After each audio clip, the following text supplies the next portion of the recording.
February 14, 1971. Bucharest. The temperature had dropped to -15 degrees Celsius, and the city lay buried under a thick blanket of snow that muffled every sound except the wind howling through the skeletal trees lining Calea Victoria.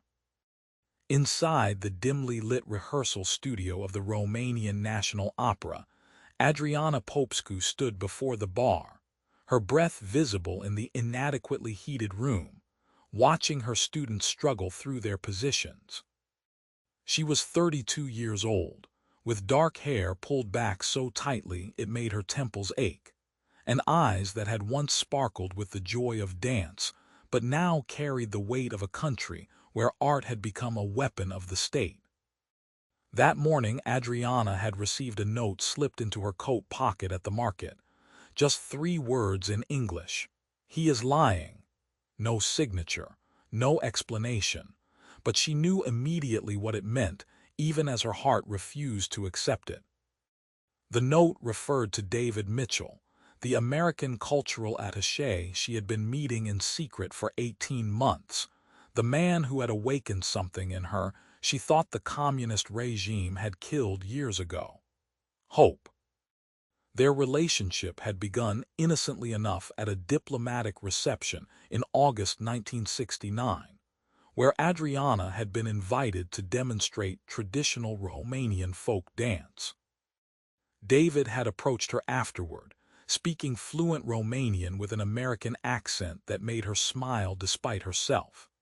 He was 40 years old, tall and lean with graying temples and hands that moved expressively when he talked about Balanchine and Martha Graham.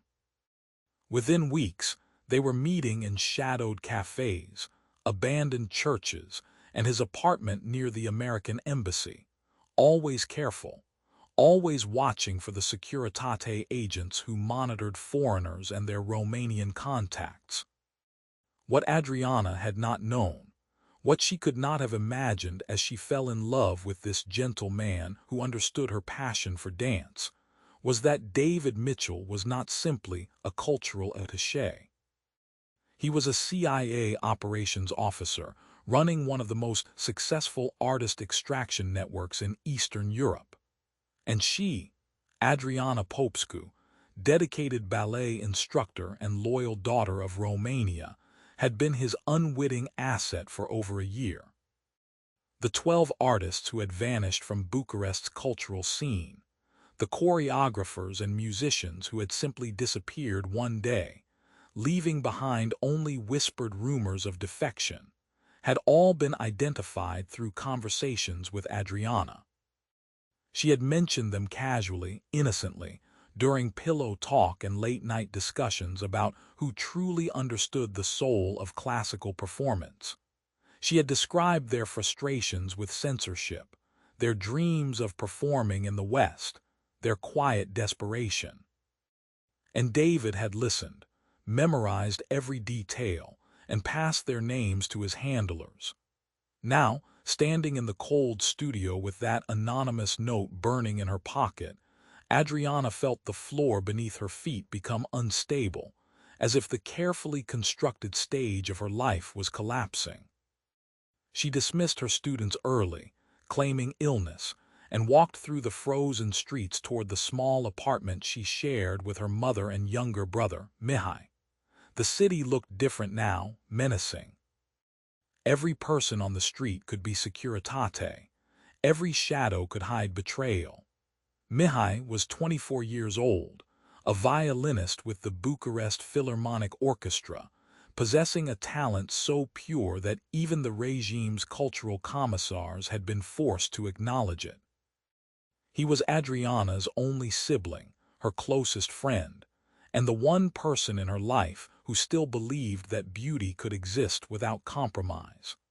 Their father had died in 1965, broken by years of factory work after being purged from his position as a university literature professor. Their mother had retreated into silence, spending her days staring out the window at the gray buildings that seemed to multiply like concrete tumors across the city. When Adriana arrived home that evening, she found the apartment door slightly ajar. Her heart seized.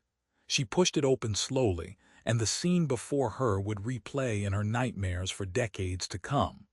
3 Securitate officers stood in the small living room. Her mother sat rigid on the sofa, her face drained of color. And Mihai was on his knees in the center of the room, his hands cuffed behind his back, blood trickling from his nose. The lead officer, a man named Colonel Vasil Ionescu, turned to face Adriana with a smile that never reached his eyes. He was in his 50s, with silver hair and the bearing of someone who had spent his entire adult life perfecting the art of psychological torture. "Miss Popescu," he said in a voice smooth as ice, "we have been waiting for you. Your brother has been arrested on charges of conspiracy to defect and collaboration with foreign intelligence services. Very serious charges. The evidence is quite compelling." Adriana's legs nearly gave out. "That is impossible," she managed to say, her voice barely above a whisper. "Mihai would never. He loves his music, his position with the orchestra. He has no reason to defect." Ionescu walked slowly around Mihai, his polished shoes clicking on the wooden floor. "Perhaps not on his own initiative," he said, "but we have reason to believe he has been approached by certain individuals connected to the American embassy, individuals who specialize in smuggling our country's cultural treasures across the border. And we believe you, Miss Popescu, can help us identify these individuals." The trap was perfect. They knew about David. They had probably known for months, watching, documenting, building their case. And now they were using Mihai as leverage to force her cooperation. Adriana looked at her brother's face, saw the confusion and fear in his eyes, and understood that he was genuinely innocent. He had been arrested solely because of her relationship with David Mitchell. "I do not know what you are talking about," Adriana said, her voice steadier now, drawing on years of performing under pressure. "I am a ballet instructor. I have no connections to any Americans beyond professional courtesy at cultural events." Ionescu's smile widened. "Of course," he said, "then you will not mind if we hold your brother while we investigate further. The interrogation facilities at Rahova prison are quite thorough. I am told the conditions are particularly harsh in winter. A shame for such talented hands to be damaged by frostbite. A violinist needs his fingers, does he not?" The threat was explicit. Adriana felt bile rise in her throat. "What do you want from me?" she asked. "Information," Ionescu replied simply. "Names, meeting locations. Methods of communication. We know there is an underground network helping artists defect. We know it is run by American intelligence. And we know you have been in close contact with someone connected to this network. Give us what we need, and your brother will be released. Refuse, and he will spend the next 20 years in prison if he survives that long." After the Securitate officers left, taking Mihai with them, Adriana sat with her mother in the darkened apartment, neither speaking. The silence was suffocating. Finally, her mother turned to her and said in a voice devoid of emotion, "Save your brother. Whatever you have done, whatever you know, save him. He is all we have left." That night, Adriana did not sleep. She sat by the window, watching snow fall on the empty street, and thought about the impossible choice before her. If she betrayed David, she would destroy the man she loved and expose an intelligence operation that had given hope to dozens of artists still trapped in Romania. The network David had built was not just about defection. It was about preserving the soul of Romanian culture, about ensuring that the country's greatest talents were not crushed under the weight of Ceaușescu's increasingly paranoid regime.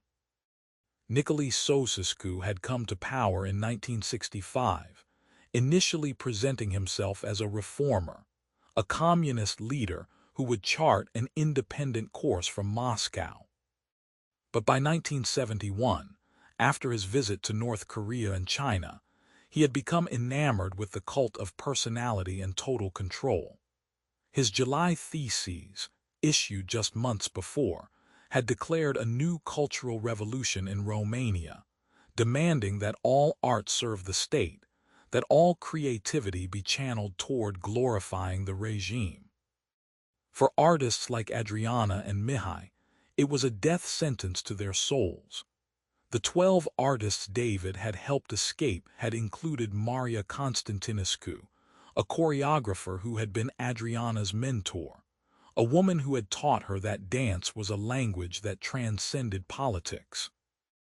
Maria had vanished in October 1970, and Adriana had mourned her loss even as she felt a secret joy that her teacher had found freedom. Now she understood that she had been the one who sealed Maria's fate, who had given David the information that made her escape possible. But if Adriana remained silent, if she refused to cooperate with the Securitate, Mihai would suffer. Her baby brother, who had never hurt anyone, who lived only for his music, would be destroyed. The interrogation techniques used at Rahova prison were legendary in their brutality. Sleep deprivation, beatings, psychological torture designed to break the human spirit. Mihai was strong in his art but fragile in other ways. He would not survive. The next morning, Adriana went to the American embassy. She had never visited David there before, always meeting him in neutral locations, but she had no choice now. The embassy was a fortress, surrounded by Romanian police and Securitate agents who photographed everyone who entered. She knew that by walking through those gates, she was confirming her connection to American intelligence in the eyes of her government. But she had to warn David, had to tell him that the network was compromised. The embassy guards, after checking her identification and making several phone calls, finally allowed her inside. She was led through corridors lined with portraits of American presidents to a small office on the 3rd floor. David was there, standing by the window, and when he turned to face her, she saw genuine concern in his eyes. "Adriana," he said, moving toward her. "What happened? You should not be here. It is too dangerous." She held up her hand, stopping him. "They arrested Mihai," she said, her voice breaking. "The Securitate, they know about us. They know about the network. They are using my brother to force me to cooperate." David's face went pale. He closed the office door and gestured for her to sit. "Tell me everything," he said. As Adriana recounted the previous evening's events, she watched David's expression shift from concern to calculation.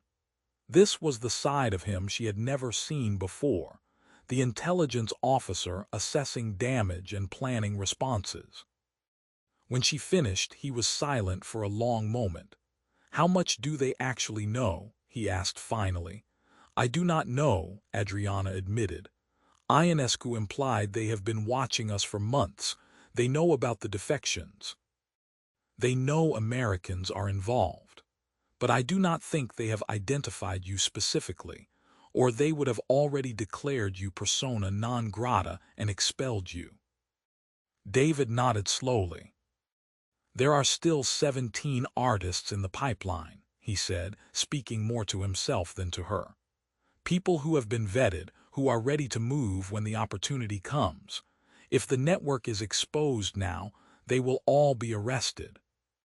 Some of them are already under surveillance. This will give the regime the excuse it needs to purge the entire cultural community." Adriana felt anger surge through her. "And what about Mihai?" she demanded. "What about my brother who has done nothing wrong except have a sister foolish enough to fall in love with a spy?" The word hung in the air between them. Spy. It was the first time she had said it aloud, and it changed everything. David looked at her with an expression that might have been pain or might have been pity. "I never lied to you about my feelings," he said quietly. "Everything between us was real, Adriana. But yes, I used information you gave me. I used your knowledge of the artistic community to identify people who needed help escaping. I am not going to apologize for that. Those 12 people are alive and free because of what we did together." "What we did," Adriana's voice rose. "I did not know what you were doing. I trusted you. I loved you. And you turned me into a traitor to my own country." "Your country is a prison," David said, his voice hardening. "Ceaușescu is turning Romania into a police state where artists are forced to create propaganda and anyone who questions the regime disappears. You know this. You have lived it. The work we have been doing is not betrayal. It is rescue." Adriana stood up, her hands shaking. "Then rescue my brother," she said. "If you truly care about me, if any of this was real, help me save Mihai." David was silent. The silence stretched between them like a chasm. Finally, he said, "I cannot extract someone who is already in custody. The network is designed for voluntary defections, carefully planned operations. Once the Securitate has someone, there is nothing I can do." "Then what am I supposed to do?" Adriana asked, tears streaming down her face now. "Let them torture him. Let him die in prison." "You could cooperate with them," David said slowly. "Give them enough information to satisfy them, but not enough to compromise the entire network. Tell them about me. I will be expelled from the country, but I have diplomatic immunity. I will be safe. The operation will be damaged but not destroyed, and Mihai will be released."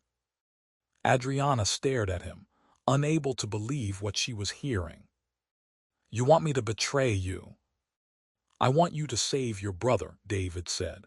"And I want to minimize the damage to an operation that has saved dozens of lives. If you give them my name, they will be satisfied. They will have their victory.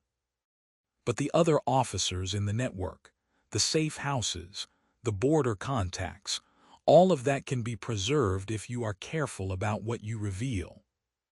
"And the 17 artists still waiting?" Adriana asked. "We will have to suspend operations temporarily," David admitted. "But once things calm down, once I am replaced and the network is restructured, we can resume. It will take time, but it can be rebuilt." Adriana walked to the window and looked out at the snow-covered city. Bucharest stretched before her, gray and cold and suffocating. Somewhere in that urban maze, Mihai was sitting in a cell, frightened and alone, paying for her mistakes. And somewhere else in that same city, 17 artists were going about their daily lives, not knowing that their chance for freedom hung in the balance. She thought about Maria Constantinescu, her mentor, who was now teaching dance in Paris. She thought about Alexandru Popescu, the composer who had escaped to Vienna and whose symphony had premiered to standing ovations.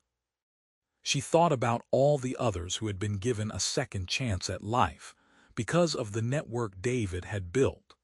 And she thought about the dozens more who would never get that chance if the operation was exposed. "I cannot do it," she said finally, turning back to face David. "I cannot sacrifice Mihai for people I do not even know. He is my brother. He is my family. I am sorry, but I cannot." David nodded as if he had expected this answer. "Then you need to leave," he said. "Come with me. We can get you out of Romania tonight. There is an emergency extraction protocol. It is risky, but it has worked before. We can save you." "And Mihai?" Adriana asked. "Will be used as an example," David said bluntly. "The Securitate will make sure everyone knows what happens to families of defectors." "I am sorry, Adriana, but if you stay, they will eventually break you. Everyone breaks under interrogation. You will give them everything they want, and Mihai will still suffer. At least if you escape, you survive. Adriana felt the room spin. The choice David was offering was no choice at all. Abandon her brother to save herself, or stay and watch him be destroyed while she was forced to dismantle the network anyway. There had to be another option, some third path she could not yet see. She left the embassy without saying goodbye to David, walking out into the frozen afternoon with Securitate cameras tracking her every move. She knew they would question her about the visit, knew that by going to the American embassy she had made her situation worse. But she needed time to think, time to find a solution that did not require choosing between love and family, between one life and many. That evening, Colonel Ionescu came to her apartment again. This time he was alone, which somehow made him more frightening. He sat across from Adriana at the small kitchen table and laid out photographs. Pictures of her and David at a cafe, pictures of them entering his apartment, pictures of her talking to artists who had later defected. The evidence was overwhelming. "You visited the American embassy today," Ionescu said. "To warn your handler, I assume. It does not matter. We have everything we need. But I am a reasonable man, Miss Popescu. I understand family loyalty. So I am going to make you an offer. One time only." He pulled out another photograph. This one showed Mihai in his cell, his face bruised, his violin lying broken on the floor beside him. Adriana gasped, her hand flying to her mouth. "Your brother is a talented musician," Ionescu continued. "It would be a tragedy if that talent were wasted. Give me the names of everyone involved in the defection network. Give me the methods they use to move people across the border. Give me everything and I will release Mihai within 48 hours. He will return to the orchestra. His record will be expunged. And you will continue your work at the opera under our supervision, of course. Life will return to normal." "And if I refuse?" Adriana asked, though she already knew the answer. "Then Mihai will be tried for treason," Ionescu said.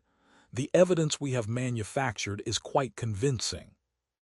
He will be sentenced to 25 years in prison, and you will be arrested as well as an accomplice. Your mother will lose both her children. She is not a young woman. I doubt she will survive the grief." Adriana looked at the photograph of her brother, at his broken violin, and felt something inside her break as well. She thought about the 17 artists still waiting for escape, about David who had used her love as a tool, about her mother who had already lost so much. And she thought about Mihai, innocent Mihai, whose only crime was being related to her. The decision, when it came, felt like dying. "I will tell you what you want to know," she said, her voice hollow. "But I have conditions. Mihai must be released immediately, not in 48 hours. And he must be allowed to keep his position with the orchestra without any mark on his record. And my mother must be left alone, no matter what happens to me." Ionescu smiled. "Agreed," he said. "Now let us begin. Tell me about David Mitchell." For the next 3 hours, Adriana talked. She told Ionescu about her relationship with David, about the conversations they had shared, about the artists she had mentioned. But she was careful, so careful, to shape the truth in ways that would protect the network's infrastructure. She confirmed what the Securitate already knew or could easily discover, but she omitted the details that mattered most. She did not mention the safe houses she had overheard David discussing on the phone. She did not reveal the border crossing points she had accidentally learned about. She did not name the other American officers she had glimpsed at the embassy. She gave them David Mitchell, the man she loved, the man who had betrayed her trust even as he claimed to love her. She described his methods, his recruitment techniques, his cover as a cultural attaché. She provided enough information to satisfy the Securitate's need for a victory, while trying desperately to preserve the possibility that the network could continue after David was expelled. When it was over, when Ionescu finally closed his notebook and stood to leave, Adriana felt empty. She had betrayed David to save Mihai. She had chosen family over love, over the cause of artistic freedom, over everything David had claimed to represent. And she knew that she would carry the weight of that choice for the rest of her life. True to his word, Ionescu released Mihai the next morning. Her brother came home bruised and traumatized but alive. He did not ask what Adriana had done to secure his freedom, and she did not tell him. Some truths were too heavy to share. David Mitchell was declared persona non grata by the Romanian government 3 days later.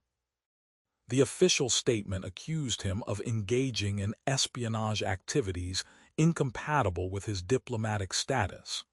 He left Romania on February 20th, 1971, and Adriana did not see him again before his departure.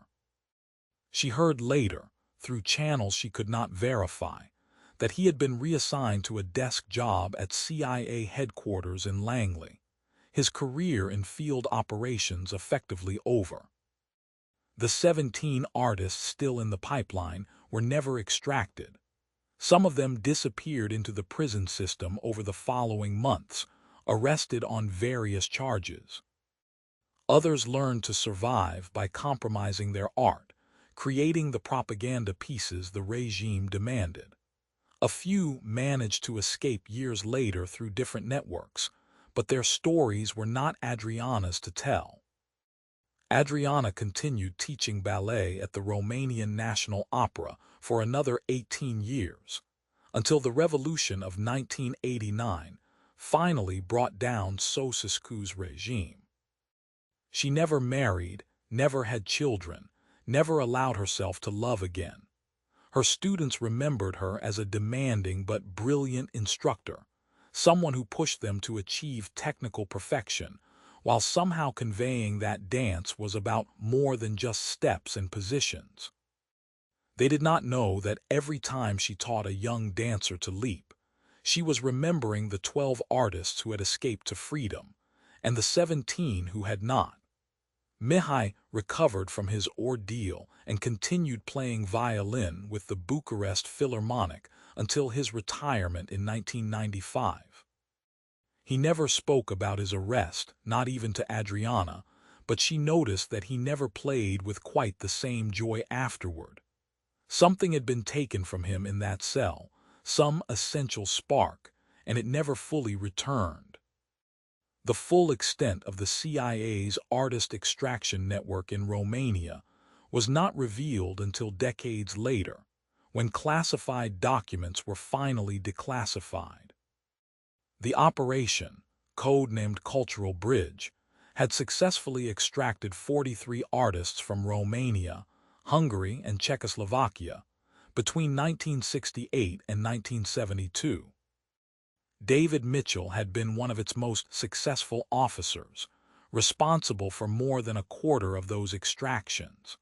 The network was severely damaged by the events of February 1971, but was never completely destroyed. It continued operating in modified form until the end of the Cold War, saving dozens more lives. Adriana Popescu's role in the network was never officially acknowledged. She was neither hero nor traitor in the historical record, just a woman who had loved unwisely and paid the price. But those who knew the full story understood that her choice in that frozen February had been impossible, that there was no right answer when the Securitate held your family hostage and demanded you betray your heart. In the end, the question that haunted Adriana for the rest of her life was not whether she had made the right choice. It was whether David Mitchell had ever truly loved her, or whether their entire relationship had been a calculated operation from the beginning. She would never know the answer, and perhaps that uncertainty was the cruelest betrayal of all, the one that cut deeper than any Securitate interrogation, the wound that never healed. The frozen winter of 1971 in Bucharest became a turning point in the Cold War's shadow conflict over culture and ideology. It demonstrated that even in the most intimate relationships, even in moments of genuine human connection, the machinery of espionage could grind away trust and love, leaving only the bitter residue of choices no one should have to make. Adriana's story was one of thousands, a small tragedy in a larger war, but it illuminated the human cost of a conflict fought not with armies but with secrets, lies, and the weaponization of hope itself.